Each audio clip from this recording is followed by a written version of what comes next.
Nanganak na si Missy, 3 yung anak niya. Hindi ko akalain na 3, akala ko 2 lang kasi 2 lang yung nakita ko. Kung hindi pa umiyak yung yung isang kuting, hindi ko malalaman na 3 pala yung anak niya.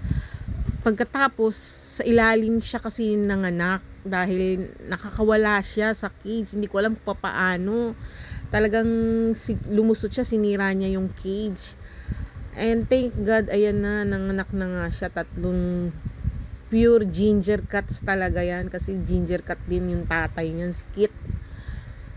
Pero nung una ayaw niya magpadede, kaya ginawa ko, hiniga ko siyang ganyan, ayan, tapos hinimas-himas ko para dumede yung mga anak niyang 3 kasi ayaw niya magpadede.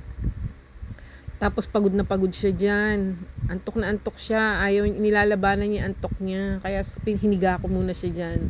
1 oras ko siyang hiniga para makapagpahinga siya. Ayan. Antok na antok talaga siya dyan. No? Ayan yung talagang iga talaga siya dyan. As in pagod siya.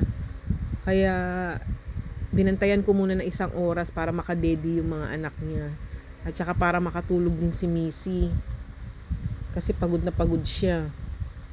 Pero pinakain ko na siya dyan. Naglaga ako ng baboy na walang lasa, puro sabaw, tapos nilagyan ko ng wet food, tapos malunggay para meron siyang gata sa mga anak niya. Busog na busog siya dyan katatapos lang niya kumain, kaya ayan na siya, nagpapahinga siya. 3 yung anak niya, baka may gusto mag-adapt sa inyo, papa-adapt ko po yung 3 anak niya.